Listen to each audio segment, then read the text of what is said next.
Transport pensioners welfare അസോസിയേഷൻ്റെ സംസ്ഥാന സമ്മേളനം ഈ ശനിയാഴ്ച തിരുവനന്തപുരത്ത് വെച്ച് നടക്കുകയാണ്.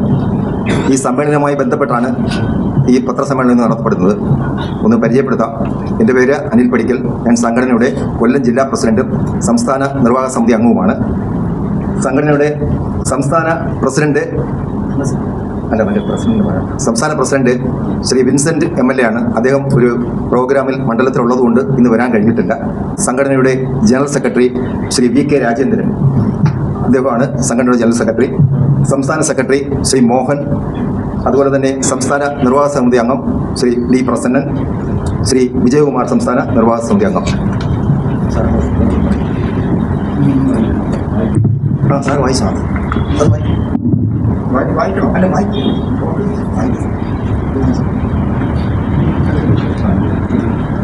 10 വർഷത്തെ LDF ഭരണത്തിൽ സംസ്ഥാനത്ത് ഏറ്റവും കൂടുതൽ ദുരിതമനുഭവിക്കുന്ന വിഭാഗമാണ് 43,000 വരുന്ന KSRTC പെൻഷൻകാർ.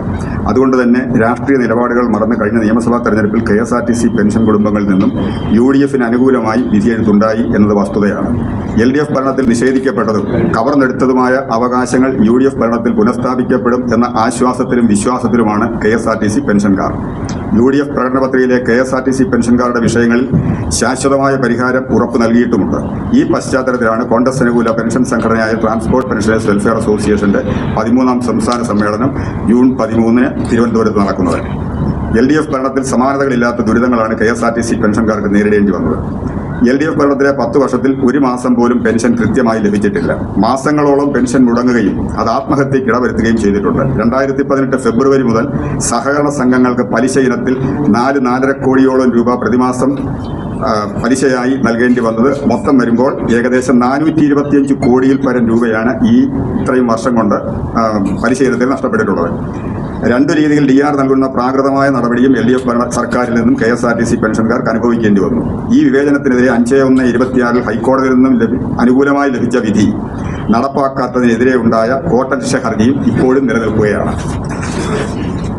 LDF സർക്കാരിന്റെ DA/DR അസമത്വത്തിനെതിരെ പെൻഷൻ സംഘടനകൾ സുപ്രീം കോടതി വരെ നടത്തിയ നിയമ പോരാട്ടത്തിന് 10/4/2026 അനുകൂലമായ വിധിയുണ്ടായി. എന്നാൽ തുടർ നടപടികൾ സർക്കാർ സ്വീകരിച്ചിരുന്നില്ല. 2011 പെൻഷനാണ് 15 വർഷമായി ഇപ്പോഴും ലഭിച്ചു വരുന്നത്. സാമൂഹ്യക്ഷേമ പെൻഷനേക്കാളും കുറഞ്ഞ 1380 രൂപ എക്സ്ഗ്രേഷ്യ പെൻഷൻ വാങ്ങുന്നവരും ഈ കൂട്ടത്തിലുണ്ട്. കീഴ്വഴക്കങ്ങൾക്കും കരാർ വ്യവസ്ഥകൾക്കും വിരുദ്ധമായി 2022 ശമ്പള പരിഷ്കരണത്തോടൊപ്പം പെൻഷൻ പരിഷ്കരണം നിഷേധിച്ചത് LDF സർക്കാരാണ്. പെൻഷൻ പരിഷ്കരണത്തിന് മുന്നോടിയായി ഇടക്കാലാശ്വാസം അനുവദിച്ച് 5 വർഷം തികയുകയാണ്. ഈ ജൂൺ മാസത്തിൽ പെൻഷൻ പരിഷ്കരണം LDF എന്നിട്ട് തയ്യാറായിട്ടില്ല. കഴിഞ്ഞ 7 വർഷക്കാലമായി LDF സർക്കാർ പെൻഷൻകാർക്ക് ഉത്സവത്ത, മറ്റെല്ലാവർക്കും കൊടുക്കുന്നതാണ് ഉത്സവത്ത, അത് 7 വർഷമായി KSRTC പെൻഷൻകാർക്ക് നൽകിയിട്ടില്ല.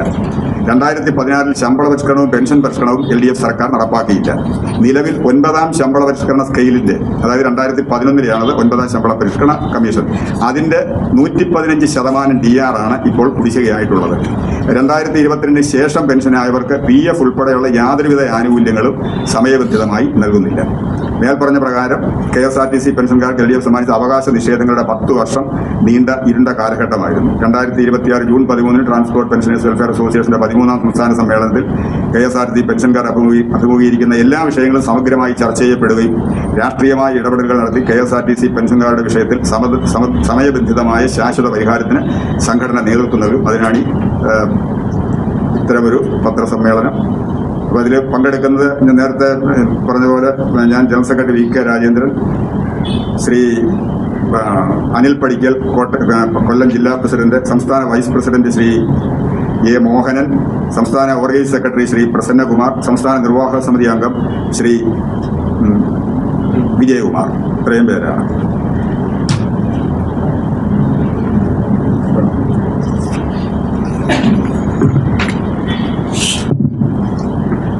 രണ്ടായിരത്തി UDF സർക്കാർ അധികാരം ഒഴിയുമ്പോൾ KSRTCയിലെ പെൻഷൻകാർക്ക് DR കുടിശ്ശികയില്ല. സർക്കാർ ജീവനക്കാർക്ക് തുല്യമായ DR നൽകിക്കൊണ്ട് ഉത്തരവിറക്കിയാണ് UDF സർക്കാർ സ്ഥാനം ഒഴിഞ്ഞത്. 10 വർഷം കഴിയുമ്പോൾ ആ DR കുടിശ്ശിക എന്ന് പറയുന്നത് 2 പെൻഷൻ പരിഷ്കരണം ഒഴിവാക്കി 115%. ഈ രാജ്യത്ത് തന്നെ 115% DR കുടിശ്ശികയുള്ള മറ്റൊരു വിഭാഗം പെൻഷൻകാരില്ല. ഇപ്പോഴും 115% DR കുടിശ്ശിക. 2 പെൻഷൻ പരിഷ്കരണം ഒഴിവാക്കി. ഇന്ന് ഈ ജൂൺ മാസം ആകുമ്പോൾ ഇടക്കാലാശ്വാസം അനുവദിച്ചിട്ട് 5 വർഷം തന്നെയാണ്. ഇടക്കാലാശ്വാസം എന്നത് പെൻഷൻ പരിഷ്കരണത്തിന് മുന്നോടിയായി പെൻഷൻ പരിഷ്കരണം നടത്തേണ്ടതുണ്ട് എന്ന ഉത്തമ ബോധ്യത്തിൽ സർക്കാർ നൽകുന്ന ആണ് ഇടക്കാലാശ്വാസം. 5 വർഷമായിട്ടും പെൻഷൻ പരിഷ്കരണം നടത്താൻ LDF സർക്കാർ തയ്യാറായിട്ടില്ല. മാത്രമല്ല ജീവനക്കാർക്ക് നൽകുന്ന DAക്ക് തുല്യമായ DR പെൻഷൻകാർക്ക് നൽകണം. അത് നടപ്പിലാക്കാത്തതും അതിലെ വിവേചനമുണ്ടായതും ആദ്യമായി LDF സർക്കാരിൻ്റെ കാലത്താണ് 2021. നിലവിൽ ജീവനക്കാർക്ക് നൽകുന്നതിനേക്കാൾ 40% DR ആണ് പെൻഷൻകാർക്ക് കുറവ്. പിന്നെ മറ്റൊരു ഏറ്റവും കടുത്ത വിവേചനം, ഒരു സ്ഥാപനത്തിൽ 2 തീയതികളിൽ റിട്ടയർ ചെയ്തവർക്ക് 2 തരത്തിൽ DR നൽകുന്നതും KSRTC. 2022 ശേഷം പെൻഷൻ ആയവർക്കാലും 28% DR കുറച്ചാണ് അതിന് മുമ്പ് പെൻഷനായത്. അപ്പോൾ ഇത്ര വിവേചനം ഈ 2 വിഷയത്തിലും സുപ്രീം കോടതി വരെ പെൻഷൻകാർക്ക് കേസ് നടത്തിയിട്ടുണ്ട്. 10/4/2024 സുപ്രീം കോടതിയിൽ നിന്ന് വിധിയുണ്ടായി. ഇത് ഭരണഘടനാ ലംഘനമാണ് ഈ പെൻഷൻകാർ നടത്തുന്നതെന്ന് പറഞ്ഞുകൊണ്ട് സർക്കാരിൻ്റെ സ്പെഷ്യൽ ലീവ് പെറ്റീഷൻ സുപ്രീം കോടതി തള്ളി.